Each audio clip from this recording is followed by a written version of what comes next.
Good morning, students. Today in 9th class science, we are continuing with laws of motion. तो laws of motion में बच्चों अभी हम लोगों ने फर्स्ट लॉ डिस्कस कर लिया था और फर्स्ट लॉ में अभी हम लोगों ने ये बताया था कि फोर्स अगर नहीं अप्लाई कर रहे हैं, if force is not applied then what happens. अगर फोर्स नहीं लगा रहे हैं तो कोई ऑब्जेक्ट अगर रेस्ट पर है तो रेस्ट पर ही रहेगा, and if it is in uniform motion then it will continue to remain in uniform motion. We are taken many number of examples, है ना. फिर उसके बाद अभी हम लोगों ने second law of motion, first law, इसमें object at rest remains at rest, object at rest और uniform motion continues to remain at rest or uniform motion unless a force is applied on it. Unless a force is applied on it, है ना. तो ये first law था, है ना? जब तक फोर्स नहीं लगाएंगे तो कोई ऑब्जेक्ट अगर रेस्ट पर है तो रेस्ट पर ही रहेगा और यूनिफॉर्म मोशन में तो यूनिफॉर्म मोशन में ही रहेगा, है ना. फिर उसके बाद सेकंड लॉ में बच्चों अभी हम लोगों ने ये पढ़ा था कि फोर्स अगर लगाएंगे तो क्या होगा. सेकंड लॉ ऑफ मोशन, है ना. सेकंड लॉ ऑफ मोशन में क्या पढ़ा, फर्स्ट लॉ में क्या पढ़ा, फोर्स नहीं लगाएंगे तो क्या होगा. What happens if force is not applied. If force is not applied then object at rest will remain at rest. And in the second law, Newton stated that if force is applied, then what will happen? If force is applied, then we say there will be an acceleration which will be generated and the force will be proportional to what? Delta P by delta T. Delta P by delta T, यानी फिर इसको अभी हम लोगों ने क्या बोला था, डेल्टा P. ये तो नहीं बताया था अभी हमने, हाँ ये चीज जरूर बोली थी, change in momentum, change in momentum. ये बच्चों बड़ी क्लासेस में अभी हम लोग यूज करते हैं ये notation, change in momentum upon time, है ना. Change in momentum divided by time और rate of change of momentum. So force applied, the unbalance force applied is directly proportional to the change rate of change of momentum. और इसके basis पर अभी हम लोगों ने ये पढ़ लिया था कि force proportional to change in momentum will be final momentum minus initial momentum upon time and force proportional to m into v minus u upon t. ऐसा कुछ आया था.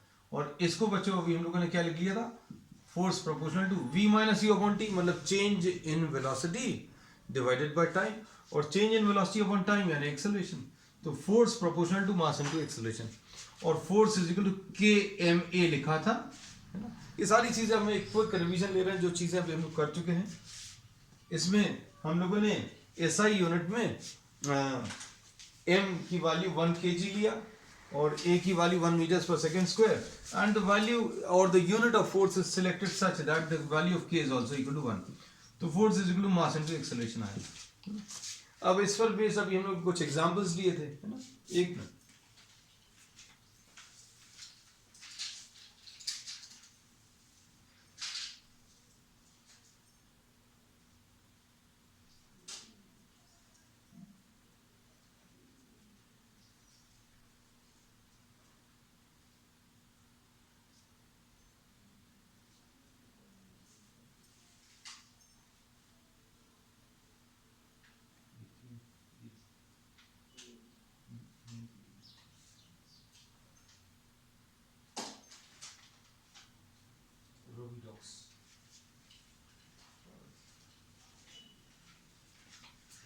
अब इसमें बच्चों फिर अभी हम लोगों ने ये पढ़ा था, इसके कुछ एग्जांपल्स लिए थे. एग्जांपल्स क्या थे ये अभी हमने आपको बताया था. अब एग्जांपल में बच्चों देखना, अभी हम लोगों ने एक catching of a cricket ball का एग्जांपल लिया था. इसके और भी बहुत सारे एग्जांपल्स हैं. जैसे suppose if you try to jump from an altitude, है ना. कुछ भी ट्राई नहीं करना बच्चों, बार बार कहते हैं फिजिक्स सीखने के बाद कुछ ट्राई नहीं करना. Just by past experiences you can tell many things, है ना. If you are jumping from some altitude and if you are jumping on a cement floor और a concrete floor and you are jumping on a heap of sand, अगर आप sand के ऊपर jump करेंगे या फिर सीमेंट फ्लोर के ऊपर जंप करेंगे, it hurts more when you jump on a concrete floor, है ना. इसके लिए कुछ प्रैक्टिकल्स करके देखने की जरूरत नहीं है ना. आप ट्राई भी मत करना.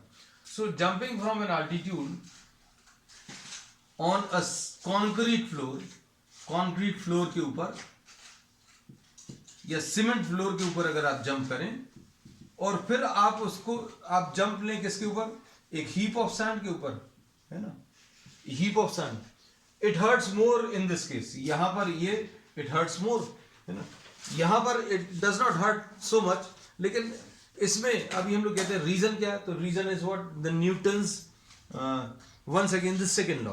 तो इसमें अभी हम लोग ये कहते हैं कि दोनों ही केसेस में यहां से जब कोई जंप कर रहा है तो यहां तक आते आते कुछ वेलोसिटी आएगी, और जंप करने के बाद में as soon as the person comes in contact with the floor the velocity reduces to zero. तो बच्चों अभी हम लोग ये बोलेंगे force is equal to m into v minus u upon t होता है। अब इसमें jumping on a concrete floor will reduce the velocity from से 10 metres per second to zero.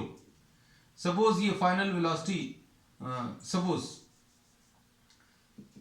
m ये लिखा हुआ है, फाइनल वेलोसिटी 0 है, इनिशियल वेलोसिटी 10 है ना, और jumping on concrete floor the time will be very small, है ना, टाइम बहुत कम समय में, in very small time the velocity will reduce to zero.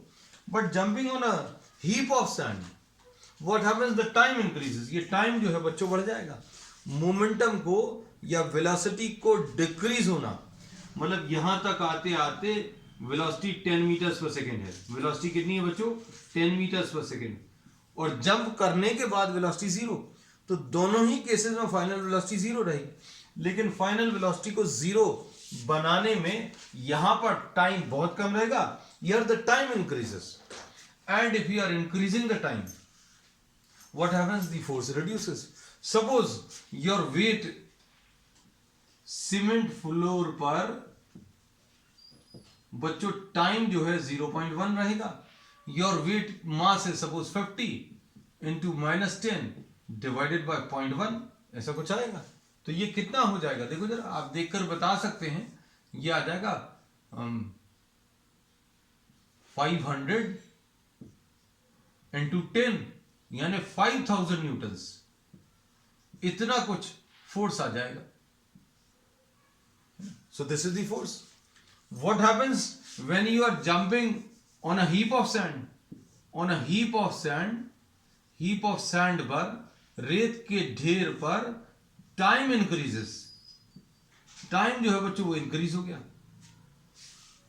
और time increases to suppose, time increases to suppose 1 second, t इसमें suppose this increases to 1 second, time अगर increase हो गया तो अब क्या बोल सकते हैं बच्चों, f will be equal to, m तो 50 है, your mass is 50, final velocity 0 है, इनिशियल वेलोसिटी 10 है, और ये 1, तो ये कितना आ जाएगा 500 न्यूटन। तो हीप ऑफ सैंड के ऊपर 500 न्यूटन है, सीमेंट फ्लोर के ऊपर 5000 न्यूटन है। सो more force is exerted on a cement floor, so it will hurt more when someone jumps on a heap of sand, jumps on a cement floor as compared to jumping on a heap of sand.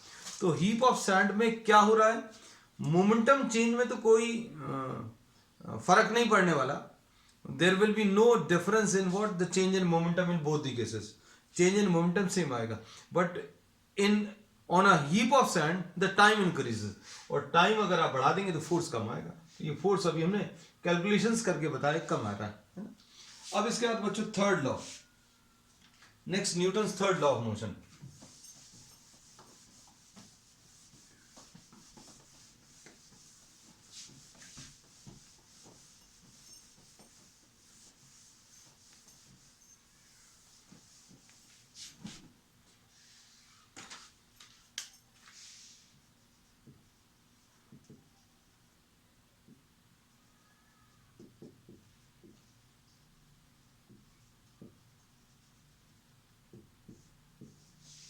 Newton's third law of motion.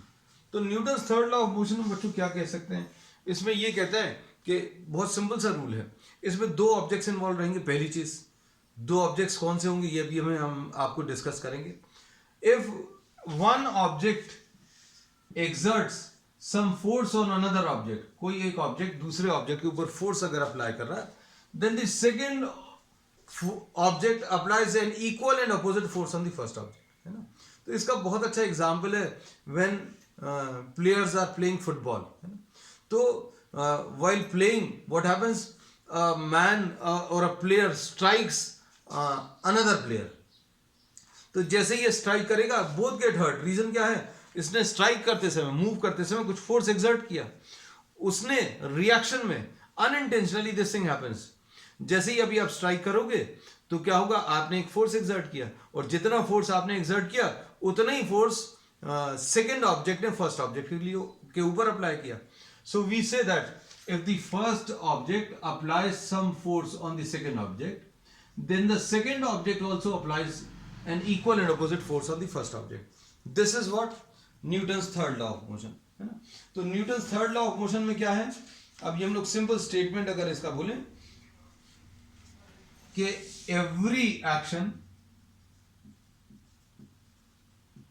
has an equal and opposite reaction.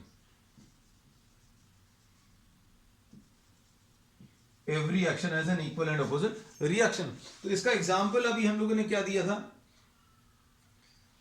इसमें अभी हम लोगों ने ये बोला था, example football players का दिया था. If players are playing football, then while moving during collision what will happen? The first player will apply this. All these things happen unintentionally, है ना. कभी कभी इंटेंशनली भी होता है, but we are not discussing that case, है ना. तो इसमें अभी हम लोग क्या कहते हैं कि when a player strikes another player, then the first player will be applying some force on the second, and the second in turn also applies equal and opposite force on the first. अब इसको देखो बच्चों अच्छे से. अब ये player वाला example तो मान लीजिए नहीं समझ में आया. ये सपोज टेबल है, ये बुक है. ये तो बहुत कॉमन एग्जाम्पल है, book lying on the table, and in most of the time this thing happens, the book keeps on lying on the table, है ना. जब तक उठाते नहीं हो तो उठाते तो अभी हम लोग बहुत कम है. तो suppose we are considering this example, है ना. तो book is lying on the table, तो क्या होगा? बुक एक फोर्स एक्सर्ट कर रही है. This is the direction of force. Book ने, just suppose for example, this is the book and this is the table, और the pen and the hand. Pen is applying a force in downward direction on the hand. Pen is applying a force in downward direction. Downward direction में क्यों apply कर रहा है? क्योंकि अभी हम लोग को मालूम है हर एक ऑब्जेक्ट का वेट नीचे की तरफ काम करता है. जैसे सपोज फॉर एग्जांपल अगर इस पेन को देखें तो इसका वेट कहाँ की तरफ काम करता है? नीचे की तरफ. नीचे की तरफ क्यों काम करता है? क्योंकि इसको अर्थ अपनी तरफ डाउनवर्ड डायरेक्शन में खींच रहा है ना. अगर कोई इसको नीचे की तरफ खींच रहा है मतलब ये नीचे जाना चाहिए. अगर हम इसको यहां पर छोड़ देंगे, है ना, तो क्या होगा? ये नीचे जा रहा है. क्यों? Earth is pulling in this, है ना. अगर हमने इसको हाथ के ऊपर रखा तो अर्थ अभी भी पुल कर रहा है, लेकिन हाथ बीच में लगा हुआ है, तो इसने क्या किया? एक फोर्स लगाया. This is what the force exerted by the book on the table in downward direction. अब ये फोर्स नीचे की तरफ लग रहा है, तो ये नीचे क्यों नहीं जा रहा? Why is this pen not moving downward? Because the hand in turn is applying a force in upward direction. अब हाथ ने पेन के ऊपर फोर्स लगाया. कैसा फोर्स लगाया? ऊपर की तरफ. अब हम लोग इसमें ये बोलेंगे, this is the force exerted by the table on the book. और दोनों कैसे हैं? Equal and opposite. तो एक्शन कौन सा है? This is the action. Action क्या है बच्चों? बुक ने टेबल को डाउनवर्ड डायरेक्शन में प्रेस किया. रिएक्शन क्या है? टेबल ने अपवर्ड डायरेक्शन में बुक को अपवर्ड डायरेक्शन में फोर्स अप्लाई किया. तो अब इसमें अभी हम लोग ये कहते हैं, for every action there is an equal and opposite reaction. ठीक है. अब इसमें बच्चों ध्यान से सुनना, ये एक्शन और रिएक्शन अभी हम लोग कई तरीके से बहुत सारे एग्जांपल्स में पढ़ने वाले हैं. ठीक. अब देखना, पहले तो इसी को समझ लें. Action and reaction are equal in magnitude but opposite in direction. इनके डायरेक्शन कैसे रहेंगे बच्चों? ऑपोजिट रहेंगे. ठीक। फिर उसके बाद action and reaction act on different objects. ये बहुत इंपॉर्टेंट है, सेम ऑब्जेक्ट के ऊपर नहीं आएगा। इस बुक ने टेबल के ऊपर फोर्स लगाया, इस बुक ने टेबल के ऊपर ऐसा फोर्स लगाया, टेबल ने बुक के ऊपर फोर्स लगाया, बुक ने टेबल के ऊपर डाउनवर्ड डायरेक्शन में फोर्स लगाया, टेबल ने बुक के ऊपर अपवर्ड डायरेक्शन में फोर्स लगाया। So we say that action and reaction act on different objects, है ना। तो अब इसमें यह चीज क्लियर रहनी चाहिए कि these two forces are equal in magnitude, direction कैसा रहेगा, ऑपोजिट रहेगा। अब इसके बाद वॉकिंग भी इसका एक बहुत अच्छा एग्जांपल है। सपोज समवन इज स्टैंडिंग, मतलब if you are standing you tend to move in forward direction. तो अभी हम लोगों ने ये तो पढ़ा है कि भाई अगर आपको किसी भी ऑब्जेक्ट को चलाना है तो फोर्स लगाना पड़ेगा, है ना। तो फोर्स आपको कैसा लगाना पड़ेगा, if you have to move in this direction then you have to apply a force in this direction. तो अभी हम चलते समय, अब आप ऑब्जर्व करना, चलते समय what you tend to do, ये suppose this is your leg,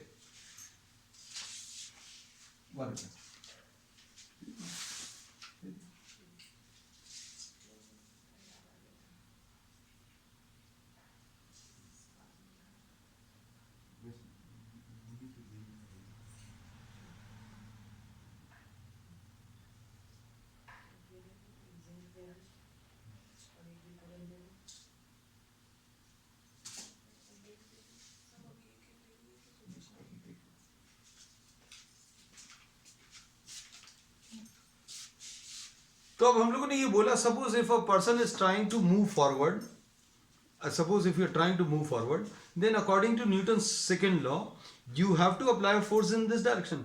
लेकिन क्या अभी हम लोग ऐसा कुछ फोर्स लगाते हैं या कोई हमको पुश करता है क्या फॉरवर्ड डायरेक्शन में, तो हम लोगों को कोई पुश तो नहीं करता। लेकिन चलते समय just try to observe you tend to press your feet in backward direction, you press the earth, जो ग्राउंड है उस ग्राउंड को अभी आप पीछे की तरफ पुश करते हैं, है ना।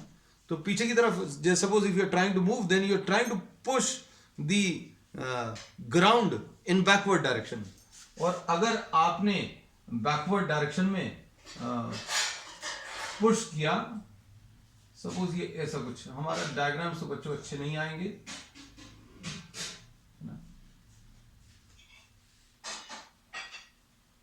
शायद हमारे ख्याल से ऐसे ही कुछ रहता है।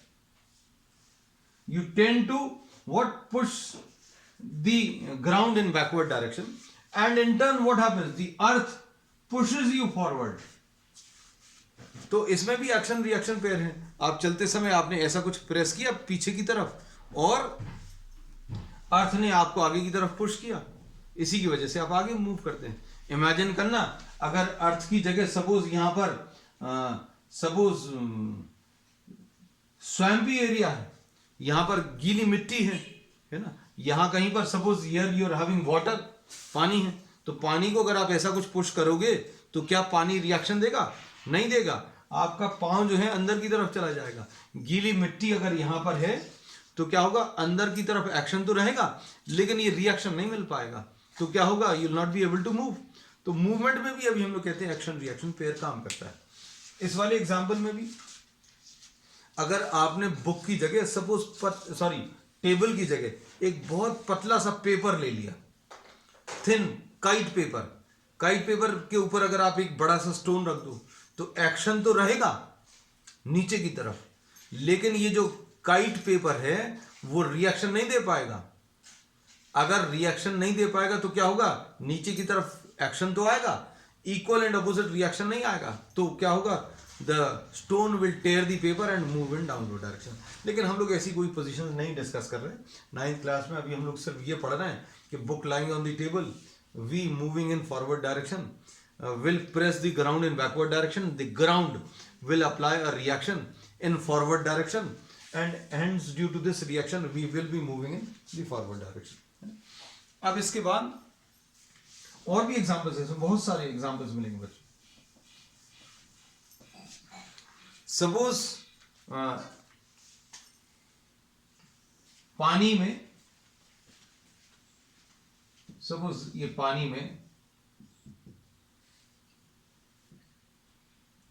ये यहां पर इतना हिस्सा जो है पानी का है रिवर सपोज, और यहां कहीं पर ये किनारे पर जाकर समवन ट्राइज टू डीबोर्ड दी, इसमें से बाहर निकलकर, बोट में से बाहर निकलकर इस ग्राउंड पर आने की कोशिश कर रहे हैं। This is water. तो ये भी एक बहुत कॉमन एग्जांपल है, सभी ने फील किया होगा, है ना।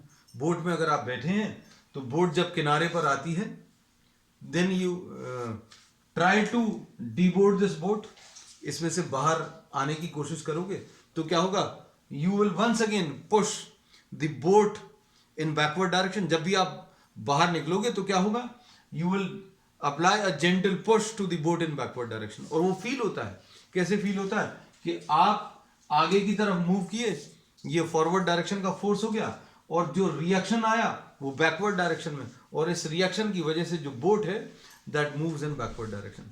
तो जब भी आप किसी बोट में से बाहर निकलते हैं तो आप तो आगे चले जाते हो, बोट जो है पीछे की तरफ जाने की टेंडेंसी रहती है। एक तो ये हो गया। फिर उसके बाद आपने एक और चीज देखी होगी, गन फायर किया तो होगा नहीं, है ना। अगर किसी ने एनसीसी वगैरह लिया है तो जरूर उसमें तो ये चीज अभी आपने ऑब्जर्व की होगी कि फिल्म्स वगैरह में दिखाते हैं गन को फायर करते समय जो मशीन गन्स रहती हैं, the person who is firing makes use of the shoulder, है ना। यहाँ शोल्डर पर कहीं पर लगाकर, यहाँ कहीं पर गन को लगाकर ऐसा कुछ एम करते हैं, ऐसा कुछ खुले में नहीं एम करते हैं, है ना। इसका सपोर्ट क्यों देते हैं, क्योंकि गन ने एक फोर्स लगाया बुलेट के ऊपर, गन ने बुलेट के ऊपर एक फोर्स लगाया, वो फॉरवर्ड डायरेक्शन में आगे चली गई। फिर क्या होगा, गन भी एक फोर्स लगाएगी बैकवर्ड डायरेक्शन में, है ना। तो गन जो फोर्स लगाएगी बैकवर्ड डायरेक्शन में, उसकी वजह से गन ने बुलेट के ऊपर फोर्स लगाया फॉरवर्ड डायरेक्शन में, बुलेट ने एक रिएक्शन लगाया इक्वल एंड ऑपोजिट। तो ऑपोजिट डायरेक्शन में जो रिएक्शन आया उसकी वजह से gun will tend to move in backward direction, तो पीछे की तरफ मूव करने की टेंडेंसी रहेगी। तो उसको रोकने के लिए क्या करते हैं, मोस्ट ऑफ द सोल्जर्स और the persons who are firing make use of their shoulder. तो शोल्डर पर रखकर अभी हम लोग शोल्डर का यूज करके, इसका सपोर्ट देकर गन को फायर करते हैं। और ये जो बैकवर्ड डायरेक्शन में गन मूव करती है that is called the recoil of the gun, है ना, रिकॉइल ऑफ द गन। और आपने कई बार देखा होगा कि दो हाथ में पिस्टल, छोटी वाली जो पिस्टल है, दोनों हाथ से पकड़कर फायर करते हैं। क्यों, अगर आपके हाथ बहुत स्ट्रांग है तो कोई दिक्कत नहीं है, एक हाथ से अगर आप फायर करोगे तो गन ने बुलेट के ऊपर फोर्स लगाया, आगे की तरफ चली गई, और गन ने जाते समय पीछे की तरफ एक फोर्स लगाया। Every action has an equal and opposite reaction. Gun ने बुलेट के ऊपर फोर्स लगाया, बुलेट ने गन के ऊपर फोर्स लगाया। तो आपको इसको जोर से पकड़ना पड़ेगा। तो छोटी वाली पिस्टल को अभी आप क्या कर सकते हैं, हाथ में पकड़ के फायर कर सकते हैं, है ना। So there are many such examples. अब इसके बाद बच्चों नेक्स्ट है इसी पर बेस्ड, तो एक्शन और रिएक्शन बच्चों हमेशा पेयर में आएगा, मतलब एक एक्शन रहेगा तो इक्वल एंड अपोजिट रिएक्शन भी आने वाला है ना। अब इसके बाद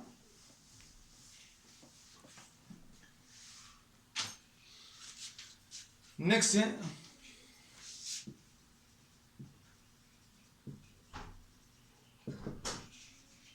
कंजर्वेशन ऑफ मोमेंटम। अब कंजर्वेशन ऑफ मोमेंटम में बच्चों, कंजर्वेशन ऑफ मोमेंटम, इसमें अगर कोई दो ऑब्जेक्ट्स कोलाइड करते हैं, कंजर्वेशन ऑफ मोमेंटम है क्या पहले तो ये समझ लें। तो अगर कोई दो ऑब्जेक्ट्स कोलाइड कर रहे हैं, suppose these are the two objects which are colliding, ये दो ऑब्जेक्ट्स क्या हो सकते हैं, these may be two vehicles which are colliding, these may be two balls, balls कहां पर, स्नूकर में, बिलियर्ड्स में दो बॉल्स स्ट्राइक करती हैं एक दूसरे को, कैरम खेलते समय कॉइन्स जो हैं वो स्ट्राइक करते हैं, है ना। तो कैरम के जो कॉइन्स हैं वो भी स्ट्राइक करते हैं, तो उसमें भी अभी हम लोग ऐसा कुछ ले सकते हैं, कोलिजन्स, है ना। तो अब हम लोग इसमें क्या बोलते हैं, देखो जरा ध्यान से, सपोज एक ऑब्जेक्ट है जिसका मास m1 है, ये मूव करते समय ये u1 वेलोसिटी से मूव कर रहा है, और एक और दूसरा ऑब्जेक्ट है m2, ये u2 वेलोसिटी से मूव कर रहा है, और दोनों आगे जाकर कहीं पर कोलाइड करे, टक्कर किए, है ना, टकरा गए, तो ये कोलिजन दिखा दिया। ये बिफोर कोलिजन की पिक्चर दिखा दी, बिफोर कोलिजन। अब बच्चों सोचकर देखना, अगर इसको कोलाइड करना है, अगर इसको कोलाइड करना है तो पीछे वाले की वेलोसिटी ज्यादा होनी चाहिए। भाई पीछे से आकर कोई इसको टक्कर मार रहा है, कोलाइड कर रहा है, then u1 should be greater than u2, है ना। अब इसकी वेलोसिटी, अगर पीछे वाले की वेलोसिटी कम है ना, ये आगे वाला बहुत तेजी से जा रहा है और ये धीरे धीरे जा रहा है ना, तो ये तो आगे ही निकल जाएगा। अब हमें अगर कोलिजन करना है तो ये धीरे धीरे जाना चाहिए, ये तेजी से जाकर इसको कोलाइड कर रहा है ना, तो u1 इसकी वेलोसिटी ज्यादा रहनी चाहिए। अब कोलाइड करने के बाद बच्चों क्या होगा, ये m1 मास v1 वेलोसिटी से चलने लगा और m2 मास v2 वेलोसिटी से चलने लगा। तो इसमें ये कंजर्वेशन ऑफ मोमेंटम क्या बोलता है कि if no external force is acting on the system, if no external force, external मतलब बाहर से कोई फोर्स नहीं लगाया, अंदर फोर्सेस जनरेट हो गए, उनकी बात नहीं कर रहे, उनकी बात कर रहे हैं अभी हम सर। तो कोई एक्सटर्नल फोर्स अगर नहीं लगाया तो जितना मोमेंटम पहले है, तो बिफोर कोलिजन मोमेंटम कितना आएगा, मोमेंटम होता क्या, ये याद करा दें, ये भी अभी आप भूल गए होंगे। मोमेंटम बच्चों मास इनटू वेलोसिटी होता है ना। अब टकराने के पहले मास इनटू वेलोसिटी कितनी है, तो किसकी बच्चों, इसकी और इसकी मिलाकर m1 u1 plus m2 u2। टकराने के पहले का मोमेंटम इसका m1 u1 है, m2 u2 है। अब टकराने के बाद मोमेंटम कितना हो गया, m1 v1 और इसका m2 v2। तो इन्होंने बोला है, इस लॉ से ये पता चलता है, या कंजर्वेशन ऑफ मोमेंटम से, कि if no external force is acting on the system then momentum of the system remain same. टकराने के पहले का मोमेंटम और टकराने के बाद का, before collision momentum will be equal to momentum after collision. Momentum before collision will be equal to momentum after collision। टकराने के पहले का मोमेंटम और टकराने के बाद का, before collision and after collision momentum will B same, है ना। अब इसको बच्चों अभी हम लोग प्रूव करेंगे। तो इसका स्टेटमेंट क्या है, इसका स्टेटमेंट अभी हम लोग ये कह सकते हैं that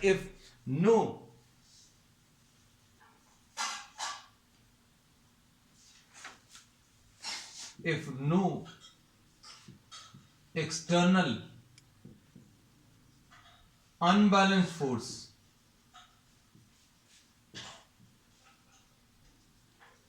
acts on the system, then momentum of the system, then sum of the momentum before collision will be equal to sum of the momentum after collision। बस ये स्टेटमेंट याद रखना कि अगर कोई एक्सटर्नल अनबैलेंस फोर्स नहीं लग रहा है तो जितना मोमेंटम कोलिजन के पहले था उसका एडिशन, उतना ही मोमेंटम का एडिशन आएगा आफ्टर कोलिजन। तो sum of the momentum before collision will be equal to sum of the momentum after collision. तो ये बच्चों क्या है, ये law of conservation of momentum है। तो बच्चों इसको अभी हम लोग प्रूव कर लेते हैं। कैसे, देखो अब इसमें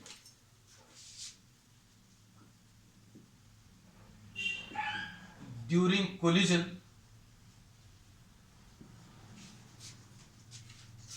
the contact forces are action and reaction. ये क्या रहेंगे बच्चों? एक्शन और रिएक्शन रहेंगे, है ना। अब इसमें बच्चों आपकी जो एनसीईआरटी है उसमें ए और बी की जगह इन्होंने 1 और 2 की जगह ए और बी यूज किया है ना। तो आपको अगर ऐसा लगता है तो आप इसको ए बना लेना, इसको भी ए बना लेना, इसको बी बना लेना, तो ज्यादा मतलब इसमें कोई दिक्कत नहीं है, क्योंकि कुछ बच्चों को बुक से पढ़ने की आदत रहती है ना, उनके लिए अभी हम ये चेंज कर दे रहे हैं। It does not make much of a difference. तो अब क्या आ जाएगा? एम ए यू ए पहले वाले का मोमेंटम कोलिजन के पहले, ये एम बी यू बी दूसरे वाले का कोलिजन के पहले मोमेंटम, और ये कोलिजन के बाद का मोमेंटम फर्स्ट ऑब्जेक्ट का, ये कोलिजन के बाद का मोमेंटम सेकेंड ऑब्जेक्ट का, है ना। अब m A u A plus m B u B collision के पहले का मोमेंटम है, m A v A plus m B v B collision के बाद का मोमेंटम है ना। अब during collision contact forces are action and reaction, मतलब force acting on A due to B will be equal and opposite to what? Will be equal to force on B due to A. FAB will be equal to negative of FBA. अब force निकालते कैसे हैं बच्चों? तो force निकालने के लिए अभी हम लोग किसका यूज करेंगे? न्यूटन सेकंड लॉ का यूज करेंगे। अब न्यूटन सेकंड लॉ क्या बोलता है बच्चों? ध्यान से देखना। FAB, ये FAB अगर आपको निकालना है तो एफ ए बी कैसे निकालेंगे बच्चों? फोर्स एक्टिंग ऑन ए,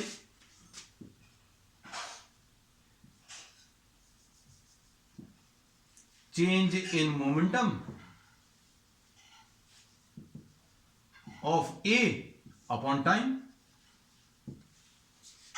अब चेंज इन मोमेंटम ऑफ ए, तो ए का मोमेंटम बच्चों कितना चेंज हो गया? देखो, ए का इनिशियल मोमेंटम, ए का initial momentum m A u A,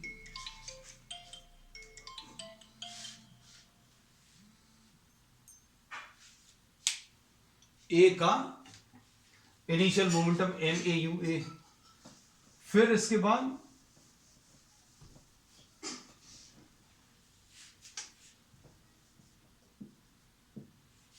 A का final momentum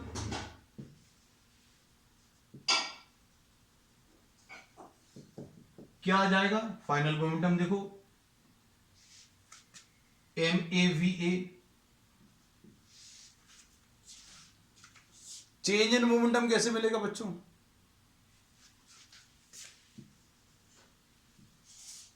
change in momentum m A v A minus m A u A, पहले वाले का चेंज इन मोमेंटम बच्चों ऐसे मिलेगा, है ना। अब इसमें से एम ए कॉमन ले लो तो क्या आ जाएगा? V A minus u A,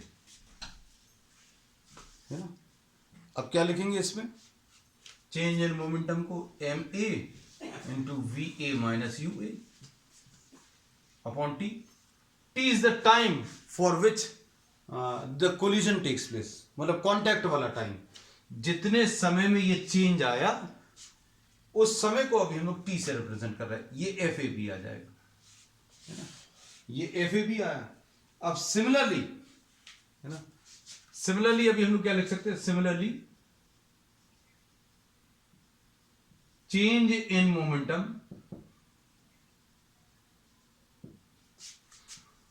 of B, ये कैसे मिलेगा? एम बी लिखेंगे यहां पर, ये वी बी आ जाएगा और ये यू बी आ जाएगा।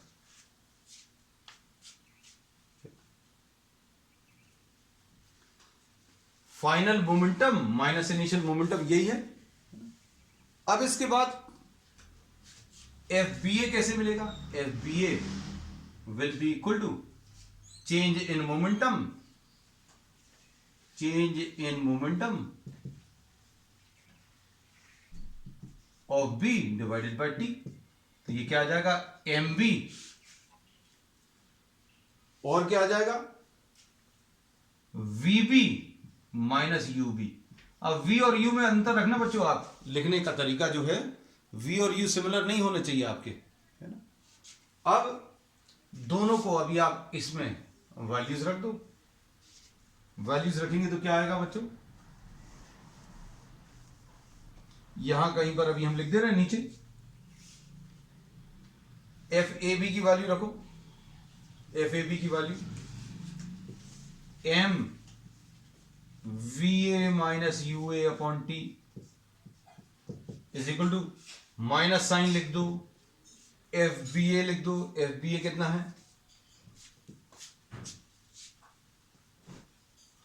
MB VB minus UB upon T। इसमें T और T कट गया, ब्रैकेट्स अगर आप ओपन करोगे तो कितना आएगा बच्चों? MAVA minus MAUA is equal to MBVB minus और प्लस MBUB, ऐसा कुछ आएगा। अब U वाले टर्म सारे राइट साइड में ले लो, माइनस MBVB, ये माइनस MBVB आएगा बच्चों, माइनस नहीं लिखा था अभी हमने, ये माइनस आएगा। इसको लेफ्ट साइड में ले आओ तो MAVA plus MBVB is equal to MAUA plus MBVB। यही प्रूव करना था।